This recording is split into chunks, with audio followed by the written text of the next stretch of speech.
नमस्कार और स्वागत है आपका आज के वीडियो में। तो जो जनरल दशा एनालिसिस सीरीज़ है हमारा, तो उसमें आज हम जो दशा एनालिसिस करने वाले हैं वो सूर्य महादशा है। तो अभी तक मैंने Venus, Jupiter, Saturn, mercury, Rahu ये सब अपने वीडियोज़ में कवर कर लिया है। तो आज हम लोग सूर्य की महादशा को देखेंगे और देखेंगे कि ये किस तरह से काम करता है। तो सबसे पहले मैं इसका एक कॉन्टेक्स्ट आपको दे दूँ कि सूर्य की महादशा जो होती है वो 6 साल की होती है, बहुत ही छोटी महादशा है और उससे पहले वीनस महादशा शुरू हो चुकी होती है। मतलब एक तरह से इनका वीनस महादशा 20 साल का खत्म हो गया है। ये जो 20 साल का दशा होता है वीनस का, तो ये एक तरह से इनके लिए ट्रैक सेट कर देता है फॉर समथिंग वेरी गुड। तो वीनस महादशा आपके लिए लाइफ में बहुत बड़ा एक प्लेटफ़ॉर्म बना देता है, बहुत अच्छा कुछ क्रिएट कर देता है और सन बस आपको लाइमलाइट देने का काम करता है। तो यहाँ पे यूजुअली जो मैंने देखा ये जो 6 साल होते हैं, ये यूजुअली काफ़ी अच्छे रहते हैं लोगों के, क्योंकि इनका जो अधिकतर जो मेहनत है, इन्होंने वीनस महादशा में कर लिया होता है, तो ये बस इनको लाइमलाइट या फिर विज़िबिलिटी या फिर आगे बढ़ाने के लिए लाइफ़ में इनके काम आता है। ये यूजुअली मैंने देखा।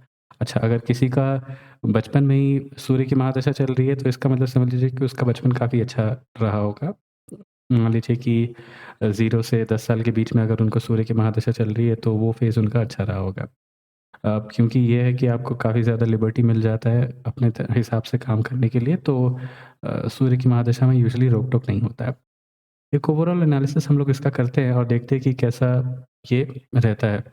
अब यहाँ तक ये एक और चीज़ आप लोगों को ध्यान में रखना है कि ये काफ़ी हद तक इस पे भी डिपेंड करता है कि आपके सूर्य की प्लेसमेंट कैसी है। लेकिन अगर जनरल पर्सपेक्टिव में देखें, जो उसका जो नेचुरल सिग्निफिकेंस है, उस पर्सपेक्टिव में देखें, तो सूर्य किस तरह से आपको प्रभाव देगा, तो वो हम लोग यहाँ पे बात करेंगे। तो एक चीज़ तो ये कि सूर्य महादशा बहुत ही शॉर्ट होता है और सूर्य में सूर्य जो फ़ेज़ होता है वो काफ़ी शॉर्ट है और काफ़ी काफ़ी जल्दी निकल जाता है। बहुत अच्छा होता है अगर आप गवर्नमेंट जॉब्स के लिए अप्लाई कर रहे हो, गवर्नमेंट रिलेटेड अगर कोई काम कर रहे हो, तो उसके लिए काफ़ी ज़्यादा अच्छा रहता है। ये मैंने यूजुअली देखा है। सन वाला फ़ेज़, सन, मून और सर मार्स, ये जो फ़ेज़ है ये यूजुअली आराम से निकल जाता है। 1 डेढ़ साल के पीरियड के अंदर ये पूरा खत्म हो जाता है। सन में आप समझ लीजिए ज़्यादा कोई मेजर चेंजेस नहीं आते। हाँ, गवर्नमेंट रिलेटेड कुछ आपका इंक्लिनेशन ज़्यादा होता है कि हाँ, आपको गवर्नमेंट रिलेटेड कुछ करना चाहिए। या फिर आप कहिए कि अगर आप ऐसे कोई फ़ील्ड में हैं जहाँ पे गवर्नमेंट से जुड़ा हुआ कुछ है नहीं, तो हो सकता है कि चांसेस ज़्यादा है कि जिस फ़ील्ड में आप हो, उसी में आपको एक बहुत ही ज़्यादा एक अथॉरिटेटिव फ़िगर जैसा कोई पोज़ीशन मिल जाए। ये हम लोग आगे भी देखेंगे कि कैसे किनकी लाइफ़ में क्या-क्या कुछ हुआ है। सूर्य, चंद्रमा भी मोर और लेस वैसे ही है। मैंने यहाँ पे ज़्यादा कोई मेजर चेंजेस लोगों की लाइफ़ में नहीं देखे। एक नॉर्मल सा फ़ेज़ है, वो चलता रहता है। सन, मार्स जैसे शुरू होता है, तो यहाँ पे थोड़ी चीज़ें हेक्टिक होने ल शुरू हो जाती है। यहाँ पे लोगों के लिए बहुत सारा काम रहता है और बहुत कुछ उनको एक दिन में ही मैनेज करना पड़ता है। तो एक शॉर्ट फ़ेज़ होता है, लेकिन थोड़ा हेक्टिक फ़ेज़ होता है। सन राहु जैसे शुरू होता है, वहाँ पे जाकर के बहुत सारे चेंजेस आना शुरू हो जाते हैं। तो ये एक ऐसा फ़ेज़ है जहाँ पे देखा कि लोगों की शादी हो जाती है, लोगों के रिलेशनशिप शुरू हो जाते हैं। अगर आप जॉब चेंज के लिए एस्पायर कर रहे हो, तो जॉब चेंज आपका काफ़ी अच्छा हो जाता है। एक नया वर्क प्लेस आपको मिल जाता है। तो ये फ़ेज़ काफ़ी ज़्यादा अच्छा रहता है। अगर इन केस अगर आप कोई चेंज एक्सपेक्ट कर रहे हो, तो उसके बाद अगर आप जुपिटर वाला फ़ेज़ देखें, तो ये काफ़ी हद तक मैं कहूँगा कि नॉर्मल और स्टेडी फ़ेज़ रहता है। यहाँ पे मेजर कोई चेंजेस यहाँ पे नहीं आते। आपने जो चेंजेस या फिर जो भी कुछ अचीव किया होता है राहु वाले फ़ेज़ में, वो जुपिटर वाले फ़ेज़ में कंटिन्यू होता है और उसी में एक स्टेडी और ऑर्गेनिक ग्रोथ आपको मिलता है। उसके बाद जब हम सैटर्न वाले फ़ेज़ में आते हैं, तो सैटर्न वाला फ़ेज़ आपको यहाँ पे वर्क प्लेस रिलेटेड थोड़ा पॉलिटिक्स दे देता है। अगर आप स्कूल में हो, तो स्कूल में दोस्तों से थोड़ी अनबन हो जाती है। अ आप समझ लीजिए कि क्लास टीचर से थोड़ी अनबन हो जाती है, सिचुएशन थोड़ा अच्छा नहीं रहता है। लेकिन यहाँ पे ये भी है कि सैटर्न की प्लेसमेंट कैसी है, इस पे भी काफ़ी हद तक डिपेंड करता है। सैटर्न प्लेसमेंट अगर बहुत ज़्यादा अच्छा है, तो बहुत सारी डिफ़िकल्टीज़ होने के बाद भी आपको बहुत ज़्यादा एक तरह से लाइमलाइट या फिर आपको बहुत ही रिवार्डिंग फ़ेज़ आपके लिए हो सकता है। लेकिन सैटर्न है तो ये आपको हार्डशिप तो देगा ही, क्योंकि अष्टम भाव का नेचुरल जो कारक है वो सैटर्न ही होता है। उसके बाद मरकरी वाला फ़ेज़ ये मैंने देखा है कि एक नॉर्मल ईज़ी गोइंग फ़ेज़ होता है, यहाँ पे ज़्यादा कुछ इश्यूज़ जैसा कुछ नहीं होता। चीज़ें आराम से चल रही है, चीज़ें टिकी हुई है तो टिकी हुई है। सन केतु यहाँ पे मेजर चैलेंज देता है। यहाँ पे चेंज इन जॉब लोकेशन हो जाता है आपका, जॉब सर्कमस्टेंसेस हो जाता है। एक जो एम्बियंस जिस पे आप काम कर रहे होते हैं वो चेंज हो जाता है काफ़ी हद तक। तो एक फ़ेज़ ऐसा है जो आपको चेंज की ओर इंडिकेट करता है।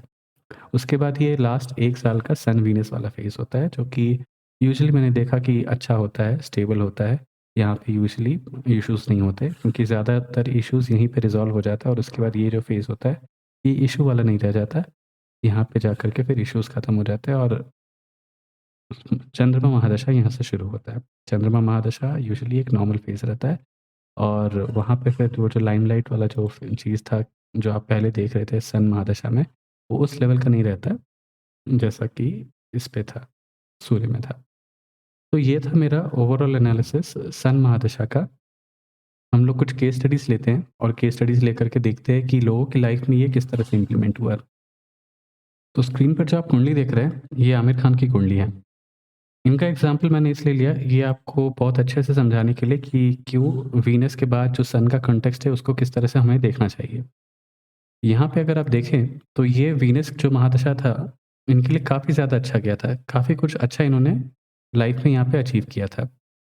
और उसके बाद जाकर के जैसे इनको ये सूर्य महादशा शुरू होता है, यहाँ पे आप देखें तो इन्होंने अपना एक ब्रांड बिल्ड कर लिया था तब तक। अपने आप को अच्छे से एस्टेब्लिश कर लिया था। अब इसके बाद क्या था ना कि इन्होंने फ़िल्म से हट करके जैसे सत्यमेव जयते शुरू किया।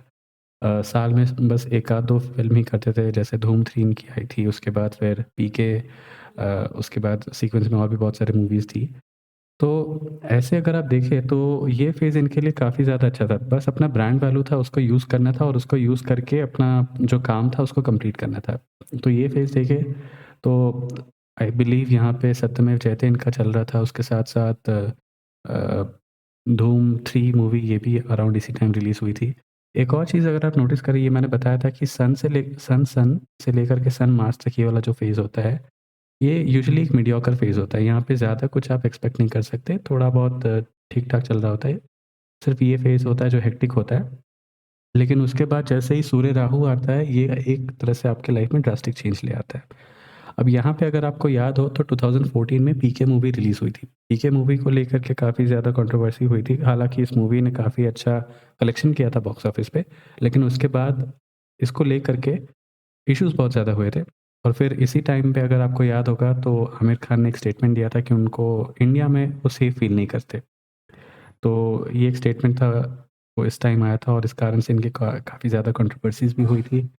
तो ये एक फ़ेज़ था। राहु आपको यहाँ पे लाइमलाइट तो दे देता है, आपको काफ़ी अच्छे-अच्छे अचीवमेंट्स तो दे देता है, लेकिन साथ ही साथ आपको कंट्रोवर्सीज़ भी दे देता है। तो ये एक थोड़ा इश्यू हो जाता है राहु का। उसके बाद ये जुपिटर वाला फ़ेज़ था, जो कि काफ़ी नॉर्मल था, ईज़ी गोइंग था। यहाँ पे शायद दंगल मूवी भी इनकी रिलीज़ हुई थी, तो वो भी काफ़ी अच्छी रही। आई एम सॉरी, दंगल शायद इसके बाद 2016 में आई थी, तो I am sorry for that. ये एक ईज़ी गोइंग फ़ेज़ था इनके लिए, ज़्यादा कुछ उतार-चढ़ाव वाला था नहीं। फिर सैटर्न वाला एक मेजर अचीवमेंट फिर से यहाँ पे दिखा रहा था, क्योंकि सैटर्न भी इसका अच्छे अच्छे जगह पे प्लेस्ड है, और अच्छा यहाँ पे राजयोग बना रहा है सैटर्न। तो सैटर्न यहाँ पे थोड़ा टफ तो है, लेकिन साथ ही साथ इनको फिर लाइमलाइट भी दे रहा है। तो वो है।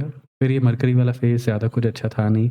मैंने बोला था ना कि ये मरकरी वाला फ़ेज़ आपका थोड़ा स्टेबल रहता है, मीडियोकर टाइप रहता है। तो यहाँ पे इनका थग्स ऑफ हिंदुस्तान शायद इसी टाइम आया था, और जिसने बहुत ज़्यादा अच्छा किया नहीं था बॉक्स ऑफिस पे। और फिर एक नॉर्मल सा फ़ेज़, और यहाँ पे आई बिलीव इस पॉइंट पर आकर के बहुत सारे इनकी मूवीज़ नहीं आई थी, और आई भी थी तो फिर उतना ज़्यादा लाइमलाइट जो उनको पहले मिलता था वो नहीं था। तो एक ईज़ी गोइंग फ़ेज़ था।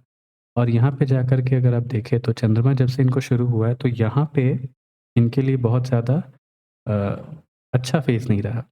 यहाँ पे इससे पहले जो सन वाला फ़ेज़ था वो काफ़ी ज़्यादा अच्छा था।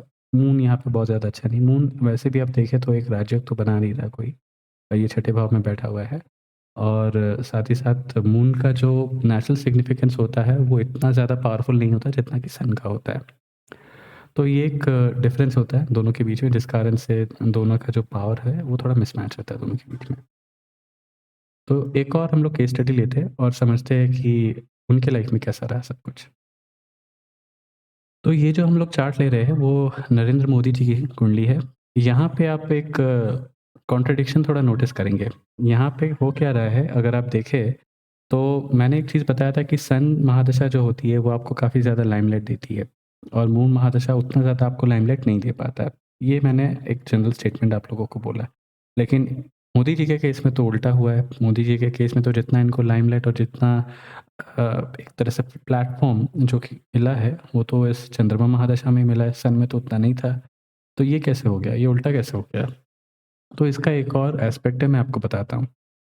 होता क्या है कि जब भी आपका लग्नेश अगर आपका केंद्र भाव या फिर लग्नेश किसी भी तरह से अगर शनि से जुड़ जाता है, तो एज़ टाइम प्रोग्रेसेस समय जितना बीतता जाएगा उतनी ज़्यादा आपको पॉपुलैरिटी मिलती जाएगी और जितना लेट होगा उतना ज़्यादा आप अच्छा कर पाओगे लाइफ में।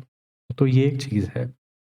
और आमिर खान के केस में क्या था, उनके लग्न में तो भले ही शनि बैठा हुआ था, लेकिन वो शनि शुक्र और सूर्य के साथ था, तो वो उनके प्रॉपर्टीज़ ले लेता है। और यहाँ पे क्या है कि एज़ द टाइम प्रोग्रेसेस ये और ज़्यादा अच्छा करते जाएँगे। ये तो पहला कारण था। दूसरा कारण ये कि साढ़े साथी का। अब यहाँ पे क्या हुआ था कि जैसे ही यहाँ तुला राशि में शनि आया था अराउंड 2014, तब से जाकर के इनको बहुत ज़्यादा लाइमलाइट मिलनी शुरू हो गई थी। 14 से लेकर के यहाँ तक कुछ टाइम था, आई थिंक यहाँ पे तो शायद 12 से ही आ गया था। 2012 में ही तुला राशि में आ गया था। फिर उसके बाद 15 से लेकर के 17 तक का फ़ेज़ यहाँ पे था, फिर 17 से लेकर के 19 के एंड तक का फ़ेज़ जो था वो शनि यहाँ पे था। तो ये जो साढ़े साती वाला फ़ेज़ होता है, ये आपको काफ़ी ज़्यादा ऊँचाइयाँ देता है, काफ़ी ज़्यादा आपको प्रोग्रेस करवाता है। इन केस अगर आपकी कुंडली में वो प्रॉमिस्ड है तो। तो यहाँ पे एक दूसरा एस्पेक्ट आया है कि दशा यहाँ पे उतना पावरफुल नहीं है। मून उतना ज़्यादा पावरफुल नहीं होता जितना कि शनि, राहु, सूर्य या फिर वीनस होता है या जुपिटर होता है। लेकिन इन केस अगर यहाँ पे साढ़े साती वाला फ़ेज़ आ जाता है, तो साढ़े साती का जो काम करने का तरीका है, वो अलग होता है कंपेयर्ड टू दिस। तो यहाँ पे अगर इनका फ़ेज़ देखें, तो ये जो सूर्य महादशा था, तो यहाँ पे ये फ़ेज़ इनके लिए काफ़ी ज़्यादा क्लीन था। कोई मेजर इश्यूज़ नहीं, कोई ज़्यादा प्रॉब्लम नहीं था इनकी लाइफ़ में। सब कुछ अच्छे से चल रहा था और काफ़ी अच्छा प्रोग्रेस हो रहा था। हालाँकि ये सूर्य यहाँ पे द्वादश भाव में बैठा है, लेकिन फिर भी क्योंकि एकादश का स्वामी और द्वादश में बैठा है, फिर भी ये अच्छे फल ही यहाँ पे देगा। और यहाँ पे विपरीत राजयोग बनाने वाला बुध उसके साथ बैठा है, तो ये भी आपको लाइफ़ में आगे ढकेलने का काम करता है। विपरीत राजयोग में मैंने आपको बताया था कि आपको पहले नीचे जाना होगा, उसके बाद फिर वहाँ से उठना पड़ेगा और वो जो आप उठोगे तो बहुत ज़्यादा अच्छा रहेगा आपके लिए। तो that is a good part of Mercury being in the 12th house in the own sign. तो यहाँ पे सूर्य वाला फ़ेज़ तो इनके लिए काफ़ी अच्छा था, यहाँ पे कोई मेजर इश्यूज़ नहीं थे। और इनकी एक तरह से कहिए कि बहुत ज़्यादा पॉपुलैरिटी भी बढ़ रही थी as a good CM of a, Gujarat. फिर कोलकाता में या फिर वेस्ट बंगाल में सिंगूर में टाटा का जो प्लांट लगा था, टाटा नैनो का, उसको लेकर के जो कंट्रोवर्सीज़ हुई थी, जो इश्यूज़ हुआ था, तो उसका डायरेक्ट बेनिफिट इनको मिल गया था, ताकि क्योंकि इन्होंने टाटा को ऑफ़र किया था कि आप अपना प्लांट यहाँ गुजरात में लगाएँ, तो वो भी इनके फ़ेवर में चला गया। और वो ये फ़ेज़ था 2007-8 का फ़ेज़, जहाँ पे उस वक़्त वेस्ट बंगाल में इश्यूज़ चल रहा था और उस चीज़ को इन्होंने एज़ एन अपॉर्च्युनिटी यूज़ किया। फिर उसके बाद ऐसे ही करते-करते आप समझिए कि ये जो पूरा फ़ेज़ था सन महादशा वाला, तो उनको एक-एक करके ऐसे अपॉर्च्युनिटीज़ मिलती गई जिसके कारण वो ग्रो कर पाए। ग्रो करते-करते उन्होंने अपने आप को एक ऐसा ब्रांड बना लिया कि वो आगे चल कर के इंडिया के प्राइम मिनिस्टर कैंडिडेट बने और फिर वो आगे इलेक्ट भी हुए। तो यहाँ पे इस कारण से ये जो फ़ेज़ था, ये सन महादशा, ये काफ़ी अच्छा रहा इनके लिए। लेकिन यहाँ पे ये इस पे ये भी डिपेंड करता है कि इनके कुंडली में क्या-क्या योग थे। अब कुंडली से अगर देखें तो वीनस यहाँ पे 11th हाउस में है और जुपिटर का एस्पेक्ट है, तो ये तो गारंटी कर रहा है कि हाँ, ये तो आगे बढ़ते रहेंगे, लाइफ़ में ग्रो करते रहेंगे। तो सूर्य क्या है ना कि बाकी सारे प्लैनेट्स ने जो योग बनाया, तो उसको मिल कर के उसको उसका फल देता है। तो प्लैनेट्स को अगर आप आइसोलेशन में लोगे तो फिर आप प्रेडिक्ट नहीं कर पाओगे। लेकिन आप एज़ अ होल अगर लोगे तो अब आप समझ पाओगे कि हाँ, किसका क्या इम्पैक्ट होता है। और इसके बाद अगर हम लोग देखें ये चंद्रमा महादशा, तो यहाँ पे जा कर के इश्यूज़ थोड़े ज़्यादा हुए। जैसे ही प्राइम मिनिस्टर बने तो उसके बाद बहुत सारे कंट्रोवर्सीज़, फिर बहुत सारा इश्यूज़, फिर अ, लिंचिंग वाला केस, तो उसको लेकर के मोदी का जो इमेज है उसको टार्निश करना, उसको ख़राब करना, ये भी हम लोगों ने अपोज़िशन से देखा। फिर और भी बहुत सारे चीज़ें हम लोगों ने देखी अपोज़िशन के थ्रू जो कि हुआ। तो वो ये सब चंद्रमा महादशा में हुआ। लेकिन वही है कि अगर आपका कोई स्टेटस नहीं है, पावर नहीं है, तो फिर क्यों लोग आपको टारगेट करेंगे? लोग तो तभी टारगेट करेंगे जब आपने कुछ अचीव किया है ना? तो इन अ वे अब देखिए किस तरह से चीज़ें यहाँ पे अलाइन हुई। तो ये था मेरा ओवरऑल एनालिसिस सन महादशा का। सन महादशा यूजुअली लोगों की लाइफ में मैंने देखा कि एक अच्छा फ़ेज़ होता है। सिर्फ़ कुछ एक फ़ेज़ जैसे सन केतु वाला फ़ेज़ थोड़ा दिक्कत वाला रहता है। सन राहु वाला थोड़ा दिक्कत वाला रहता है, लेकिन फिर साथ ही साथ आपको एडेड रिस्पॉन्सिबिलिटीज़ और लाइमलाइट भी देता है। और ओवरऑल मैं कहूँगा कि ये दशा आपको आगे बढ़ाने के लिए, आपको प्रोग्रेस देने के लिए काफ़ी अच्छा है। So this was my overall analysis. See you in the next video. Thanks for watching. Bye.